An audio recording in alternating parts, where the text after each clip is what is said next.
আমি পেকুয়া থানায় officer in charge হিসাবে গত 8ই ডিসেম্বর যোগদান করি। আমি যোগদান করার কিছুদিন পর জুবেদা বেগম নামে একটা মেয়ে আমাদের থানায় আসে, সেন্ট্রির সাথে উচ্চবাচ্য করতেছে, অশ্লীল গালিগালাজ করতেছে। তো আমি শুনে তাকে আমার অফিসে ডেকে আনলাম, ডেকে এনে জিজ্ঞেস করলাম কী বিষয়, আপনি কী জন্য আসছেন? তো সে বলল আমার একটা মামলা আছে পল্লব স্যারের কাছে, পল্লব স্যার আমার পক্ষে রিপোর্ট দিচ্ছে না। তো কী মামলা? তাকে জিজ্ঞেস করলাম। মামলাটা হচ্ছে, সে একজন মৃত ব্যক্তিকে তার বাবা দাবি করে, তার ওয়ারিশ হিসাবে তার মৃত বাবার কাছে জমি পাবে মর্মে বিজ্ঞ আদালতে একটা মামলা দায়ের করেন। সে মামলাটা বিজ্ঞ আদালত এসিলেন পেকুয়াকে তদন্ত রিপোর্ট দাখিল করার জন্য নির্দেশ দেন। এসিলেন মহোদয় এটা তদন্ত করার জন্য ইউনিয়ন ভূমি সহকারী কর্মকর্তা জনাব মাহমুদুল্লাহ সাহেবকে দায়িত্ব দেন। উক্ত বাদ দিয়ে জুবেদা বেগম এই তদন্তের কর্মকর্তার অফিসে গিয়ে ওখানে উগ্র আচরণ করেন এবং তার বাসায় গিয়ে উচ্চবাচ্য করেন, উগ্র আচরণ করেন এবং তাকে ধর্ষণের মামলা দিবে মনে হুমকি দেন। তখন মামলার তদন্ত কর্মকর্তা এই মামলা তদন্ত করার জন্য অপরাধ প্রকাশ করেন। এসিলেন মহোদয় পরবর্তীতে ভূমি অফিসের সার্ভেয়ার জনাব ইউনুস মিয়াকে দায়িত্ব দেন। ইউনুস মিয়ার সাথে এই বাদী একই আচরণ করায়, অশ্লীল খারাপ আচরণ করায় উনি তদন্ত রিপোর্ট দাখিল করেন নাই। পরবর্তীতে বাদী বিজ্ঞ আদালতে গিয়ে একটা আবেদন করেন মামলার তদন্তের কর্মকর্তা পরিবর্তনের জন্য। বিজ্ঞ আদালত মামলাটি পরবর্তী তদন্ত কার্য সম্পন্ন করার জন্য অফিসার ইনচার্জ পেকুয়া থানাকে নির্দেশ দেন। অফিসার ইনচার্জ পেকুয়া থানা মামলাটি তদন্ত করার জন্য এস এ পল্লবকে দায়িত্ব দেন। এস এ পল্লব বরাবরই অনেকে বলেছেন যে আপনার ওয়ারিশ সনদপত্র সংগ্রহ করে জমা দেন এবং আপনার জন্ম নিবন্ধন বা জন্ম তারিখ বা স্কুলের কোনো সার্টিফিকেট আছে কিনা আপনি জমা দেন। বাদী তার আর্জিতে উল্লেখ করছে তার জন্ম 2004 সালে এবং তার যে স্কুলের এসএসসি স্কুলের সার্টিফিকেট ওইখানে লেখা আছে জন্ম তারিখ 2004। তদন্তকালে জানা যায় যে তার মায়ের সাথে ওই ভদ্রলোকের বিবাহ বিচ্ছেদ হয় 1997 সালে।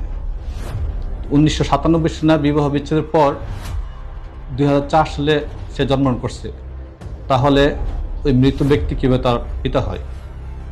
তো ওনাকে বারবার আমরা অনুরোধ করেছি যে আপনি ওয়ারিশ সনদ এনে দেন অথবা ডিএনএ টেস্ট করার জন্য বিজ্ঞ আদালতে আবেদন করেন। উনি সেটা না করে আমাকে এবং আমার এসআই তদন্ত কর্মকর্তাকে বারবার উত্ত্যক্ত করত, মোবাইল ফোনে বিভিন্ন হুমকি দিত, অশ্লীল ভাষায় গালিগালাজ করত। আর যখনই থানায় আসতো প্রত্যেকবারই একটা বিষের বোতল হাতে নিয়ে আসতো এবং আমার অফিসেও আসছে বিষের বোতল হাতে নিয়ে আমাকে হুমকি দিয়েছে যে আমার পক্ষে রিপোর্ট দেওয়া না হয় তাহলে আমি থানায় আত্মহত্যা করব এবং আপনাদের সবাইকে মামলা দিয়ে ফাঁসাবো। এ বিষয়ে আমাদের থানায় 5টি জিডি হয়েছে এবং আমরা ঊর্ধ্বতন কর্তৃপক্ষকে বিষয়টা জানিয়েছিলাম। এর ধারাবাহিকতায় গত 3 তারিখে দুপুরবেলায় তিনি থানায় আসেন, এসে সেন্ট্রির সাথে ঝগড়ায় লিপ্ত হন। এসআই পল্লবকে দেখে তাকে অশ্লীল ভাষায় তার বাবা মাকে তুলে, তার বংশ তুলে গালিগালাজ করতে থাকে। এসআই পল্লব সাথে সাথে দৌড়ে এসে আমাকে এসে রিপোর্ট করেন। এসআই পল্লবের পিছনে পিছনে সেও দৌড়ে এসে আমার অফিসের সামনে এসে অশ্লীল ভাষায় গালিগালাজ করতে থাকে। আমি উচ্চবাচ্য শুনে অফিস থেকে বের হয়ে সামনে যাই। আমি যাওয়ার সাথে সাথে আমাকে দেখে সে তার জামা কাপড় উঁচু করে অশ্লীল অঙ্গভঙ্গি প্রদর্শন করছে আমাকে এবং আমাকে ধর্ষণ মামলা দিয়ে হয়রানি করবে মর্মে হুমকি দেয়। আমি তাৎক্ষণিক মহিলা পুলিশকে ডেকে আনি। মহিলা পুলিশ তাকে শান্ত করার চেষ্টা করে এবং তাকে নিচে নিয়ে বোঝানোর চেষ্টা করে। সে মহিলা পুলিশের দস্তাস্তি করে আমাদের কনস্টেবল নাসরিন সেন্ট্রিতে নিয়োজিত ছিল, তার তলপেটে লাথি মারে। সে সাথে সাথে অসুস্থ হয়ে যায়। তার যে সিজারে বেবি হয়েছে সে সেলাইতে ব্যথা পায় এবং সে অজ্ঞানপ্রায় হয়ে যায়। পরবর্তীতে আর কনস্টেবল নিপা এবং কনস্টেবল তাসলিমা আসে। কনস্টেবল নিপাকে সে হাতে কামড় দিয়ে অসুস্থ করে ফেলে। মোটামুটি আমার 5 জন মহিলা পুলিশের সাথে সবার সাথে সে দস্তাদস্তি করে থানার সামনে গিয়ে সে শুয়ে পড়ে বলছে যে আমাকে তোরা মেরে ফেলছিস, আমাকে তোরা ধর্ষণ করার চেষ্টা করছিস, এই বলে উচ্চবাচ্য করতে থেকে চিল্লাফাল্লা করতে থেকে আশেপাশের লোকজন জড়ো হয়ে যায়। বিষয়টি তাৎক্ষণিক আমি আমার ঊর্ধ্বতন কর্তৃপক্ষকে জানাই এবং উপজেলা নির্বাহী অফিসার মহোদয়কে ফোনে জানাই।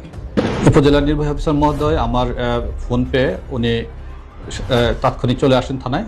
এসে দেখেন যে ওই জুবেদা বেগম এবং তার মা দুইজনে আমাদের নারী পুলিশের সাথে অশ্লীল ভাষায় গালিগালাজ করতেছে, তাদের সাথে দস্তাদস্তি করতেছে এবং উচ্চবাচ্য করতেছে, নিজের কাপড় নিজে উপরে খুলে ফেলতেছে এবং নিজের মাথা নিজে ওয়ালে এভাবে ঘেঁষে নিজেকে নিজে আহত করছে। তো তখন তাৎক্ষণিক উপজেলা নির্বাচন মহোদয় এটা মোবাইল কোর্ট পরিচালনা করে এটা বিবেচনায় নিয়ে যে সরকারি ডিউটিরত পুলিশ সদস্যকে আহত করছে ডিউটিরত অবস্থায় সরকারের কাজে বাধা হিসেবে তাকে 1 মাসের সাজা প্রদান করেন। দুঃখজনক হলেও সত্য, কিছু মানুষ গত পরশুদিনের ঘটনায় প্রকৃত ঘটনা না জেনে একপক্ষীয় সংবাদ প্রচার করছে। আমরা পেকুয়াবাসীকে জানমালের নিরাপত্তা দেওয়ার জন্য এখানে চাকরি করতে এসেছি, কেউ আমাদের প্রতিপক্ষ নয়। জুবাইদা বেগম সে যে উগ্র আচরণ করছেন, আমাদের নারী পুলিশ সদস্যকে আহত করছেন, এই ঘটনাটা পেকুয়াবাসী জানান না বলে আমি মিডিয়ার মাধ্যমে পেকুয়াবাসীকে জানানোর প্রয়োজন মনে করছি। এ বিষয়ে আমাদের ঊর্ধ্বতন কর্তৃপক্ষ অবগত আছে। মূলত জুবাইদা বেগমের যে অনৈতিক আবদার, সে অনৈতিক আবদারটা আমরা রাখতে পারিনি বলে সে আমাদেরকে পুলিশকে ভিকটিম বানাচ্ছে এবং আমাদেরকে অপবাদ দিয়ে আমাদেরকে বিভিন্নভাবে হুমকি দিচ্ছে। এই বিষয়টা পেকুয়াবাসীর জন্য জানা প্রয়োজন।